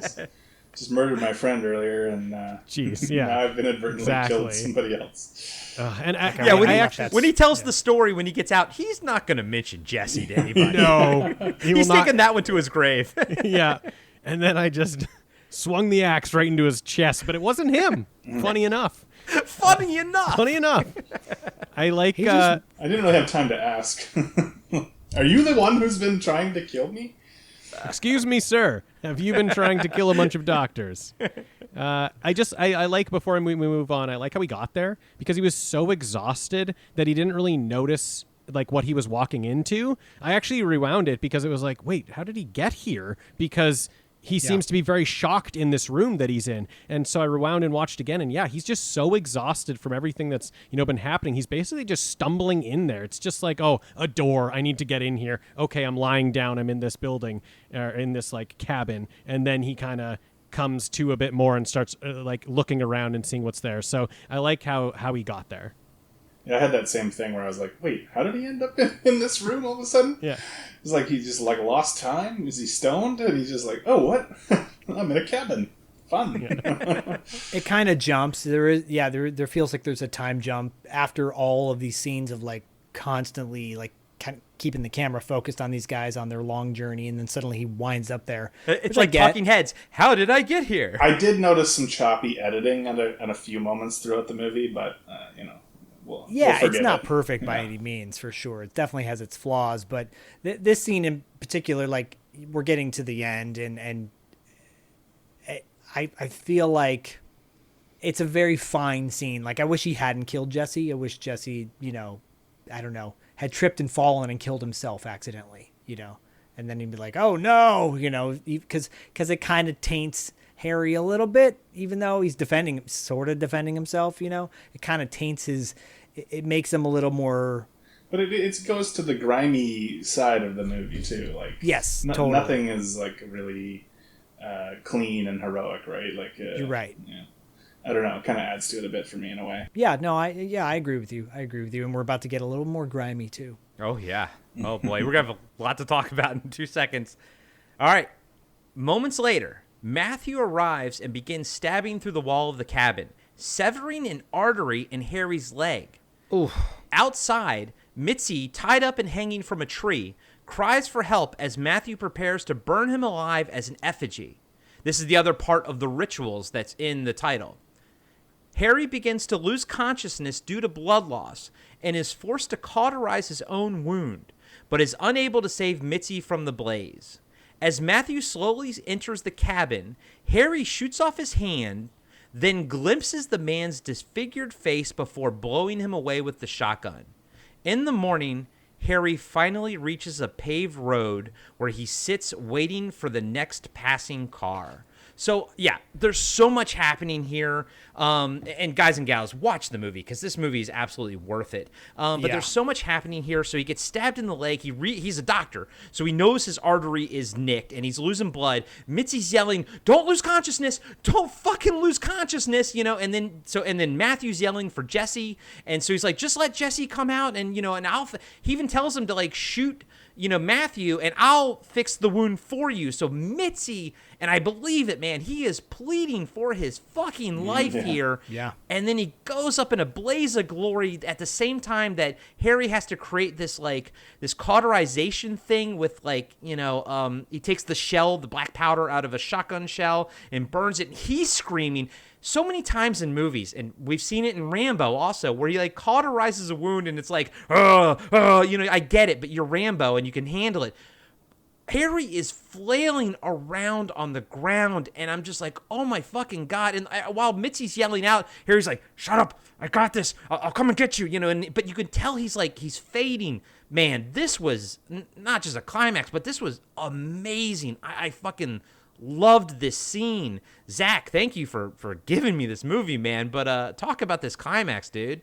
Yeah, you're welcome. It's brutal and realistic too. Like, you are going to scream your ass off, and it is going to be, and you have sympathy for Mitzi, because at this point, like, not that he's redeemed himself, but you're like, no, this guy doesn't deserve to die, and the way he's going to die, being burned alive, is even worse. I mean, it's the cover art of the Blu-ray, and which I think it's a little bit different. Like, it's an artistic interpretation. Because you don't want it to look like Mitzi, because then you know. Yeah. And then, of course, Matthew, like, the makeup effects are really creepy, and he looks kind of hunchbackish too, like this Notre Dame kind of deal. And it's an awesome climax. I love the way it ends. Much like Deliverance with John Voight surviving at the end, it's the same deal. Like, one guy survives to tell the tale, basically, but he's going to be haunted for the rest of his life. I love it. I love it's a great way to cap off this film that is, again, a backdoor slasher, backwoods, horror. It's a horror film. You don't need a monster per se. You just need the realities of what it's like to survive in a wasteland. Yeah. Dustin? I mean, spoilers for Deliverance. Jeez. Sorry. Surprise. No, yeah. Burt Reynolds lives. Burt Reynolds. Burt Reynolds is he's the one that is. Yes. No, fucking great ending. It's action-packed. I love this moment where he is cauterizing the wound. He has to do this or nothing else is going to happen. But Mitzi is, like, begging him to, like, save him. And he's thinking, I'll get this done and then I'll save him. But it's too late. Like, he gets it cauterized at the same time as he's burning up. He is, like... so both men are burning, essentially. Yeah, they're both burning simultaneously. And it's too late. He can't save him. I love the blowing off the hand. That looks good. I gotta say, on Tubi, this was not top-notch quality. It's not a great scan on Tubi. Dude, neither was the Blu-ray. You could barely see some of the scenes. Yeah, it's dark. It's pretty dark. Yeah. They don't have a ton of lighting. And I will add to that as well. There are like 3 or 4 different versions on YouTube you can get for free, and all of them are exactly the same. It's the quality, the print that they go off of. They did the best they could. Well, even the Blu-ray starts with starts with text saying, "We did the best we could. Right. Sorry for any inconvenience." This is as good as we could clean it up. Yeah. Yeah. But yeah, no. You can see enough that you know what's happening, and it's exciting, and it's dramatic, and horrible all at the same time. The scene at the end where he goes and he sits in the empty road, and this whole thing is taking place in these woods in northern Ontario. For people who don't understand about Canada, it's fucking empty. Like, there's more people in California than there are in Canada. So all of Canada. And we have a lot of space, and it is mostly like the places that these guys are in through the movie. So, like, and like Dean was saying about camping kind of freaks me out too. And, like, I do it sometimes. My wife really likes camping, and she kind of has to drag me along. She grew up doing it a lot. And I'm like, yeah, as long as we go to, like, a provincial site where there's other people around, okay? I don't want to be out in the middle of fucking nowhere. I do not. I don't want to... We heard a cougar one nighttime when we were camping, and I'm just like, no, I don't have any way to defend myself from this thing. You mean a hot older lady was calling out to you? Exactly. And it's like, I can't resist that. So you're like, is this a backdoor movie? Am I the backdoor? It's one of the backdoor movies I keep hearing about. Yeah, no, Canada is really it can be a very isolating place. You don't have to go far to be in the middle of nowhere. So let me ask you then. So that scene at the end when he's sitting on that barren road, he could be there. Die out there. He could be there for days. Yeah, I mean, yeah, he'd cook. Especially because they're already out in the middle of nowhere. So it's like, who knows how many people are coming along here, and they've gone past this dam that is abandoned.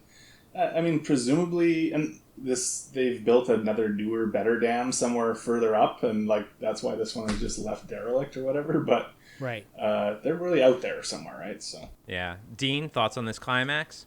This Yeah, backdoor I mean, climax. This is backdoor climax. Everyone has kind of said it all. For me, like, if ever someone gets really wounded from like a knife or something, you know, in a movie, you're just like, you got to cauterize it. Come on, you got like, or you get a bullet hole or something, you got to cauterize. You just like, come on, guys, figure it out. You got to do this. Yeah. So No big deal. Yeah, exactly. No big deal. Like, it won't be a problem. So I love how much of a problem it was for Harry. I love all the pain he was going through, because that made me think, oh, wait, maybe you don't want to do that. Like, obviously you do, but like, that looks like it was a lot of pain. So that maybe that would be a scary thing to do. So really enjoyed that a lot. Obviously enjoyed the hand being blown off. That was awesome. Just the hand sticking through the door that gets blown off. Just like, that's so great. Yeah. I love it. I love also, like, Harry just panicking basically while he's trying to figure out this, like, he's got this wound that's bleeding and it's gonna like bleed out. He's got to figure something out. He's also trying to negotiate. You know, he's got Mitzi yelling at him. We know about Mitzi yelling. He's been doing it the whole movie. He's yelling at him. Right. Save me, you asshole! Yeah, exactly. He's like, you saved everybody else. Save me. He's got this guy behind him yelling for his brother Jesse. And Harry's like, yeah, Jesse's in here. And it's like, okay, good move, Harry. Yeah, tell him you got Jesse in there. Okay, just trade us. Oh, I can't do that right now. Like, I killed Jesse. So He's taking a crap. yeah, exactly. He's busy. I think he he's just went to the busy. bathroom, actually. Yeah. All the tension that's happening between the screaming that's happening, Harry's like panic to try to figure this out, then the pain that it caused, just all of this is just such a great climax. It's just perfect for this type of movie to have it end up this way. And then, yeah, going to sit on the road, like, as a person who lives in Canada, I'm not like, great, you're saved. I'm like, okay, I guess that's the best you can do right now, but hopefully someone comes by.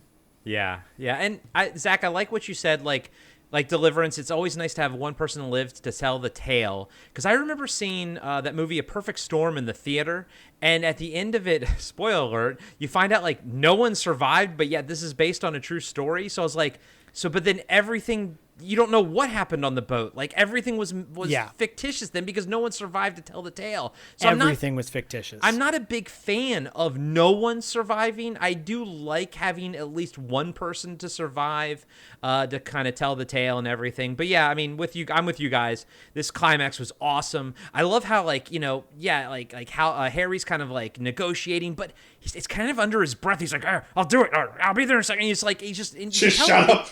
Shut the fuck up. You know, like, you can tell that like they probably can't hear him either, but he's losing it, because he knows if he does not cauterize this wound, he will bleed out and die. There is no ifs, ands, or buts, because the artery was nicked. So like, I love that. I love how he's kind of talking under his breath, but he's trying to, I don't know. It was awesome. It was a great portrayal by Hal Holbrook. And just, you know, we'll kind of go around to our final thoughts on this. So I'll just kick it off since I'm chatting. I love this movie. And I'm so happy that we got a chance to watch it. I'm so happy that you guys were on this with us, to provide the backdoor insight into Canada. Hey, so whoa, No problem, eh? But yeah, this movie rocks. Guys and gals out there, if you have not seen it, you know, if you can find the Blu-ray, great. If not, go check it out on Tubi or check it out on YouTube or whatever. But yeah, if you're a fan of Deliverance, this is like right in that category. And if you've never seen Deliverance, like me, then this is still going to be pretty freaking awesome. Spoiler alert for Deliverance. I loved it. I loved Rituals. And if anything, Zach, it makes me really want to see Deliverance, and it makes me really want to watch just Madman, like a bunch of like 80s slashers. I'm gonna watch woods, Madman you know? later tonight for sure. Yeah, dude. Well, I will say, go ahead. No. Sorry. No. I will say, Just Before Dawn, Final Terror. Yeah, those are Final two, Terror. Is Just Before Dawn, is that the one with the cover where like the girl's head is on top of a sign or something like that, and she's kind of got a bloody mouth? It's like got a big guy with a machete. It's a yellow. Okay. Yeah, different one. Okay. Like in a what do you call it? A silhouette. Yeah. Okay. Okay. Yeah, I would recommend those. You know, if you like The Wrong Turn, the first Wrong Turn I thought was really good. Yeah, I like that one. But you know, it's if you like that kind of urban, or not, if you like that wilderness horror. The Final Terror is a really good example. It's also kind of slow paced. Right. And really about like the nature that's around them and stuff like that. But yeah, a bit more of a slasher vibe to it than this one maybe. It's more slasher, and it's got, you know, teens in it. I think Daryl Hannah might be in that one. I haven't seen that in forever. But yeah, like these movies all fit that similar mold. Why not get the one with Alec Baldwin and Anthony Hopkins? Throw that one in there too. The Edge or whatever. The Edge. The Edge, yeah. Yep. You know, that's good too. Like survival. Yeah, or The Man Gray versus with Nature. Liam Neeson or whatever, you know. Yeah, totally. I thought The Gray was really cool too.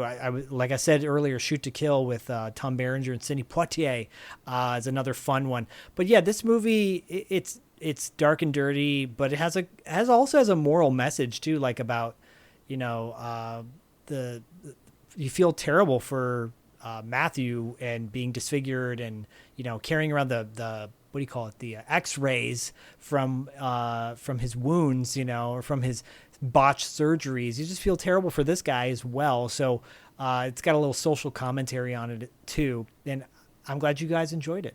Yeah. Dean, final thoughts? Yeah, I liked it a lot. I liked Rituals a lot. I liked the idea that this group of friends who are older still go out to a trip every year. They rotate who gets to pick. So, you know, it was DJ's pick this year. He's going to stick them in the wilderness. So that's why he gives them, you know, this is all you need to bring: toothbrush and boots. That's the only thing you need to do. I'll give you everything else, which is funny because they're all wearing the same hat at the beginning. And you're like, Yeah, oh, yeah, he that's just hilarious. bought them all. He bought them all the same hat. I So put that together funny. after the second viewing also, yeah. Yeah. They all went to Walmart. It was so great. So yeah, I love that idea. It just like, it feels like it's something, you know. Oh, our group of friends, let's always go on a trip every year. We'll rotate around, and at one point it's like maybe this is this should be the last year. You know, at one point it's like maybe this is too far. Maybe we're not having as much fun as we should. It didn't seem like everyone was having fun even before the stuff was happening. So yeah, I really connected with it. Really, like, you know, I probably connected with it because Martin's 38 and I'm 38, so that's probably why I really connected with that character. You mean Martin's 38 going on 58, dude? He's 38 going on 58, but I Dean guess looks maybe, like he's 25. So. yeah, maybe I am too. Your eyebrows are not owlish enough, Dean. You just got to get closer. They're getting there. Yeah, I enjoyed it quite a bit. I would definitely recommend this one. Dustin? Yeah, I really loved it, and like I said before, I'd seen it before. I really liked it the first time I saw it, and I liked it even more now. I upped my rating on Letterboxd. Yeah, I love it. It's excellent, and like I haven't seen Deliverance in a long time, so right now I'd say I like this movie more than Deliverance, but I probably need to go back and watch that again because it's been quite some time. But yeah, in that vein, like Zach was saying, these backwoods movies, it also kind of reminded me of The Descent a little bit, like the way that the relationships unfold, the way that they interact, the idea that it's a group trip, that they each get their turn picking and all that stuff. But yeah, I don't know. It's excellent. It's really well done, really well acted, really well written. So it is a hidden gem. People should seek it out for sure. Yeah, they should seek it out. Seek it out. Seek it out.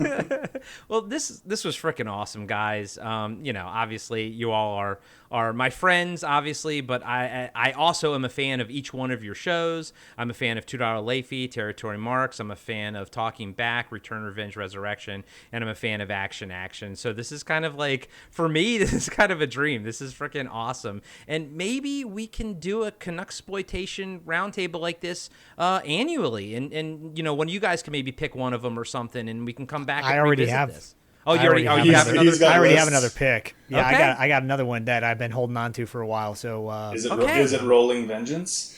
nope. I was thinking So, about that. But that's a good one too. That's a good one too. So how about this? This will be an annual thing. We'll do another Canuxploitation roundtable, episode like this, because this was really cool. And like I said, this is a true cult film. A lot of people do not know about this movie, but we can all agree you need to go out and check out this movie. And you also need to go out and check out Action, Talking Back, Return, Revenge, Resurrection, Territory Marks, $2 Late Fee. You can find all the BFOP Network shows on bfopnetwork.com, or you can just, search them online. I'll also have links to everything in the show notes. And of course, $2 Late Fee has a website, TWO, $2latefee.com. And if you guys want to hear Zach and I go through every single episode of Don Coscarelli's filmography, you can listen to that. We are currently doing that on our Patreon feed under the Auteur de Force tier. We covered all of John Carpenter's movies, and then that took us about 2 years and a couple months, Yeah. and for better or worse. And Don Coscarelli is going to be a little bit shorter, but by the time you listen to this, Phantasm 2 will be dropping shortly on Patreon. And yes, we covered Phantasm 2 as a proper breakdown, but we also revisit them when they're in the filmography. But we kind of look at it as a movie, a part of his whole. And then next month, fitting to this, we'll be talking about Survival Quest. So I think there'll be, Zach, I think it's going to be a very different conversation than if we had that conversation before watching Rituals. You know what I mean? I think this movie's probably going to, for me at least, add a lot to that conversation.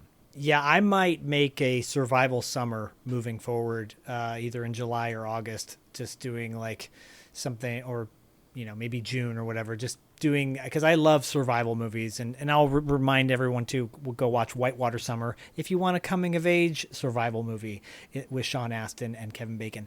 But yeah, I love it, dude. I cannot wait for you to see Survival Quest. With Mark Ralston, right? With Mark Ralston. It's actually Lance Henriksen. It's got a tremendous cast.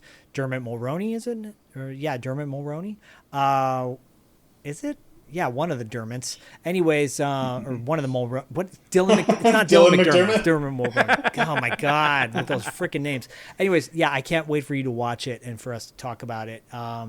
And I loved having you guys on, Dean and Dustin. This has been great, like being able to do something outside the box. And, we're getting, as this year moves forward, we're going to do our annual, documentary month. Next month, yeah.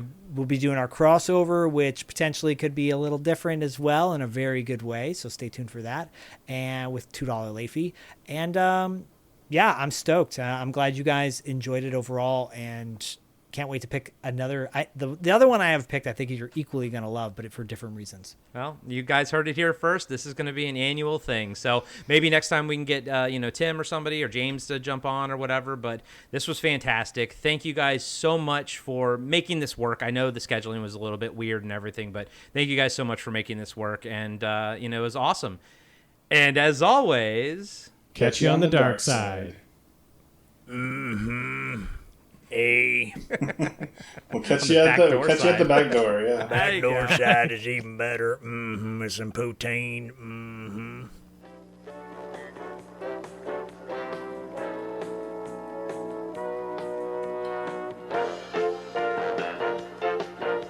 Be sure to subscribe to Podcasting After Dark and give us a 5-star rating on iTunes. Support Podcasting After Dark on Patreon. Follow us on Instagram and Facebook at Podcasting After Dark. And visit us next time for another installment of Podcasting After Dark with Corey Stevenson and Zach Schaefer.